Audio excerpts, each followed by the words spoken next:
Hello everyone, Curious Corduroy here, and Sony has officially revealed that PlayStation Plus will be relaunched as a Game Pass-like service this June, starting in Asia and North America first. As we covered in earlier videos, PlayStation Now is being rolled into the PlayStation Plus service to help bolster the platform, and the PlayStation Plus moniker will be retained. Now, some people were speculating that the service would be rebranded to PlayStation Neo, which, don't get me wrong, it sounds cool, but it's not really descriptive of what the service is, so sticking with Plus makes the most sense. As rumored, the service will have 3 tiers you can choose from, all with different features and benefits. So let's go ahead and go through these tiers and see what we have available. Also, just to preface, I will be acknowledging the American price points only. Yes, I know I'm a dirty American, that's where I live, that's what's important to me, but I will have all of the pricing tiers available on the screen if you live outside of the US. So our first tier is the PlayStation Plus Essential tier. Its benefits include the same benefits that PlayStation Plus members are getting today, such as 2 monthly downloadable games, exclusive discounts, cloud storage for saved games, online multiplayer access, and there will be no charge for existing PlayStation Plus members in this tier. Now, the price for this tier remains the same as the current PlayStation Plus, $9.99 a month, $24.99 for the quarterly, and $59.99 for a year-long subscription. So nothing really new is changing there. Now this is where the new stuff comes into play. PlayStation Plus Extra. Benefits include all of the benefits from the previous tier, and they're adding a catalog of up to 400 of the most enjoyable PS4 and PS5 games, including blockbuster hits from our PlayStation Studios catalog and third-party partners. Games in the Extra tier are downloadable for play. That's a pretty big thing that's going to come into play here later on that we will get to. So the price for this is actually on par with Game Pass from Microsoft at $14.99 a month, $39.99 for a quarterly subscription, and $99.99 for a year-long subscription, which for some reason $99.99, saying that out loud sounds really weird to me. It's throwing my brain off. Now here we go. This is the last and final tier. This is the big one. This is the Mac Daddy tier, the PlayStation Plus Premium tier. Its benefits include everything from Essential and the Extra tiers. It's going to add up to 340 additional games, including PS3 games available via cloud streaming, as well as a catalog of beloved classic games available in both streaming and download options from the original PlayStation, PS2, and PSP generations. Now here's the big thing here that I want to get to. A lot of people have been hoping and praying that we can get downloadable PlayStation 3 games to play locally on our console, because these games have been locked behind streaming for years, and unfortunately it looks like they have not found a way to get PS3 games playable locally so you can download them. So unfortunately, we're going to be stuck streaming these games. However, at least the option is there. And if they can't find a way to get these games to be downloadable and played locally now, it's probably never going to happen, unfortunately. So we round out here by saying the cloud streaming access for original PlayStation, PS2, PSP, and PS4 games are offered in the Extra and Premium tiers in certain markets, where PlayStation Now is currently available. And here's a big thing right here too. Customers can stream games using PS4, PS5 consoles, and PC. So if I'm understanding all this correctly, we're going to be able to play PlayStation, PS2, PSP games, and potentially PS3 games, and maybe even PS4 games on our PC. They're going to go further into detail later on today, but from what I'm gathering, that's what it sounds like. And then the last feature here is time-limited game trials, which will be offered in this tier, so customers can try select games before they buy them. So this is something that was rumored a while back as well.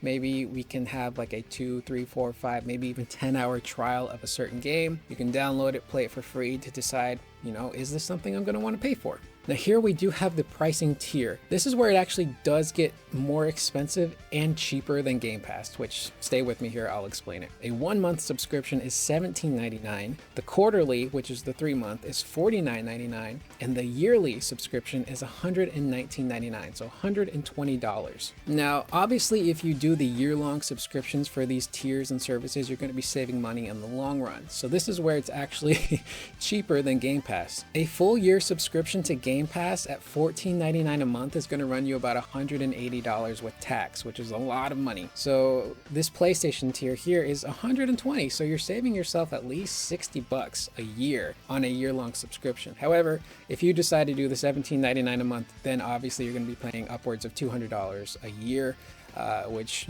nobody wants to do that. That's really expensive. But it's interesting that they price this pretty competitively towards Game Pass. This is And for someone like me, like I've mentioned before in other videos, I'm not a big Xbox player anymore. I had Game Pass for 4+ months and I didn't touch my console once.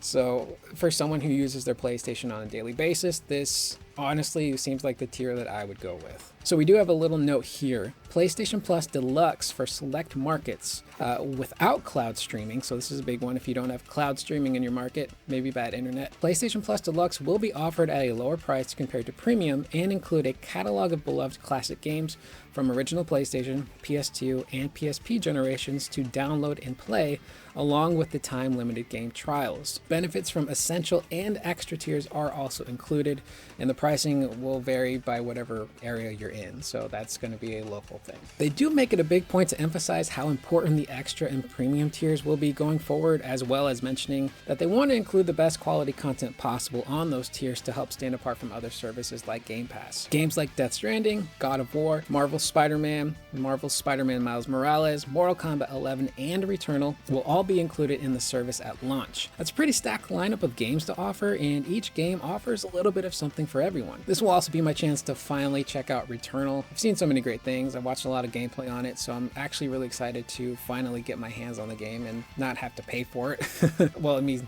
I'm going to be paying a yearly subscription here, but I won't be paying for the game outright. Now, they do have an answer to a very big question I had previously in my other video where we talked about the rumors in regards to this service, and that's what will happen to PlayStation Now subscribers when this service launches.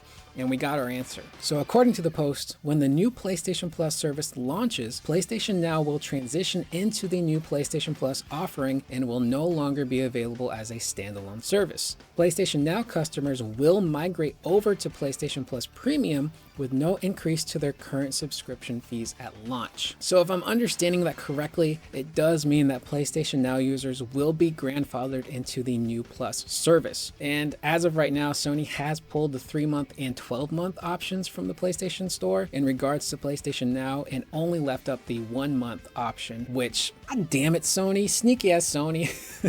This would have been the perfect time for people to just buy tons of PlayStation Now year-long subscriptions, save a ton of money on this new service, but unfortunately, those tiers are now gone.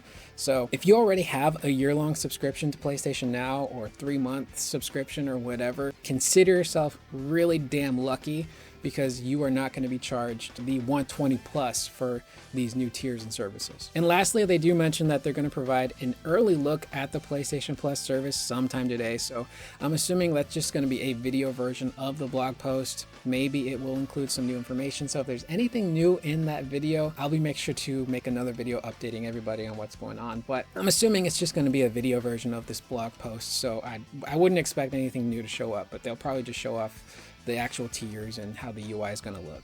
So there we have it, is PlayStation Plus. For me, this is a really cool service. Again, I use my PlayStation on a daily basis. I don't really use my Xbox anymore, so Game Pass to me is really expensive and not really worth it. But as somebody who's really into PlayStation, you know, that's just where the games I find interesting are at. And to have the option to play PlayStation games, PlayStation 2, and PSP games, that's a really, really big feature, and not just be able to stream them, but we can download them as well. Now, unfortunately, again, PlayStation 3 games, those are stuck streaming. So if you don't have really good internet where you're at, that experience is going to be spotty, but at least the option is there. There are so many wonderful PS3 games that we just have almost lost to time because we can't play them anymore unless you have a working PlayStation 3 console. So the experience itself might be a bit jarring, but at least the option is there, and hopefully somewhere down the line they can figure out this insane issue with PlayStation 3 games not being available to download and play locally. I think that's going to be a really big selling point for people. If you can somehow knock out that problem, I think it's going to get a lot more people interested in this service. I'm definitely going to be going with that last tier there. It's $120 a year, which is very expensive, but at the same time, it's cheaper than Game Pass, and it's going to have stuff that I'm actually really interested in.